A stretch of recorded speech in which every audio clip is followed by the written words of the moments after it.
If you've ever got close to consistency and then slipped, started gaining traction and then pulled back, saw things improving, then you created a problem, my friend, this video is for you.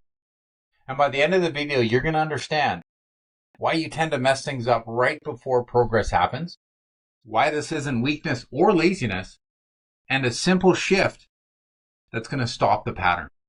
My friend, you are not broken. You are not secretly afraid of success. You're protecting something. And once you understand that, the pattern loses its power. Now, we've all heard of self-sabotage, but I want to tell you what it really is. I'm going to simplify it. Self-sabotage is when you take actions that go against your own goals. You skip the workout, you delay the call, you pick the fight, you scroll instead of finishing, you overcomplicate something simple. Afterwards, you think, why did I do that? Most people think self-sabotage means I didn't want it bad enough. I'm afraid of success. I just lack discipline. That's not it. Self-sabotage is a safety response. Your brain is trying to protect you from change. And then progress begins to feel dangerous because your brain loves predictability. Even if your current situation isn't perfect, it's familiar. Familiar feels safe. Progress creates that uncertainty. Uncertainty, it feels risky. So when things start improving, your brain asks, are we sure this is safe? New expectations, more responsibility, more visibility, higher standards. Those, my friend, can feel real threatening.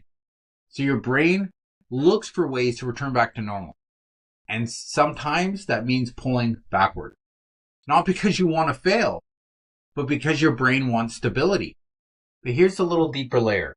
If you carry the identity of, I'm inconsistent, I always mess up, I'm not that disciplined, and then you started acting consistent, your brain experiences conflict because your actions or your behaviors are no longer matching your identity. And that tension begins to feel uncomfortable. So your brain tries to resolve it.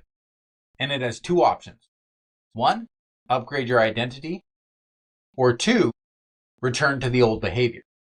Now, upgrading the identity requires repetition.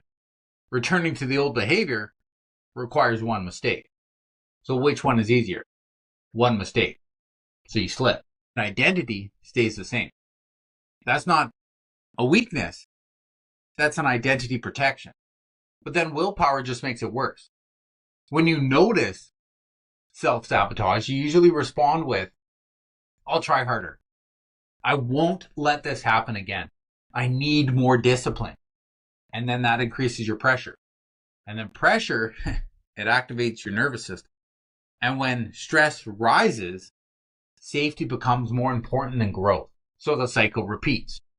More effort, more pressure, more resistance, more slip-ups.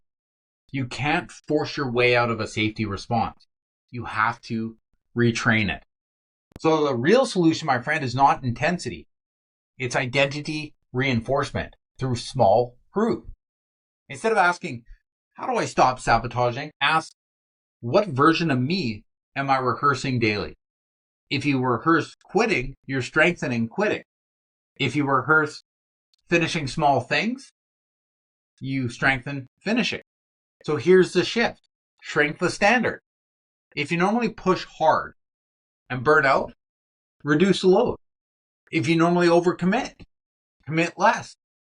If you normally go all in 100%, drop back to 60%, because consistency upgrades identity and identity removes sabotage.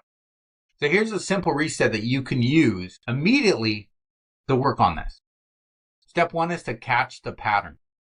Notice when you're about to pull back. Then step two is to reduce the scale. So instead of quitting completely, just lower the bar. 5 minutes, one task, one message, one small finish. And step three is finish something small. Completion is going to send a powerful message. We don't bail anymore. And that signal upgrades your identity. And identity upgrades your behavior. And behavior going to remove that sabotage. Self-sabotage kills confidence because it kills trust.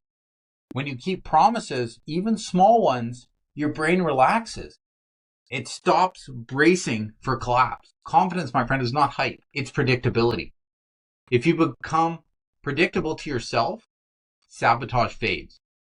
Not because you forced it away, because you outgrew it. So what's this look like in real life? If you tend to stop working out after a good week, instead of quitting when that energy drops, just reduce your workout. If you tend to derail your diet after progress, instead of going off completely, make one good choice. Instead of planning perfectly, complete one small piece. The goal, my friend, is not perfection. It's identity consistency. Small finishes changes how you see yourself. So if you've been sabotaging progress right when it starts to work, you're not broken. You're protecting familiarity. And familiarity can be retrained. So don't go bigger.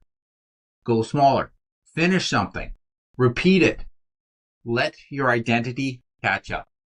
And if you haven't watched this video on why momentum collapses, go watch that next. Because momentum and self-sabotage are connected. That video shows you how to build consistency that survives pressure. This video showed you why you pull back. So watch that next. And I'll see you there.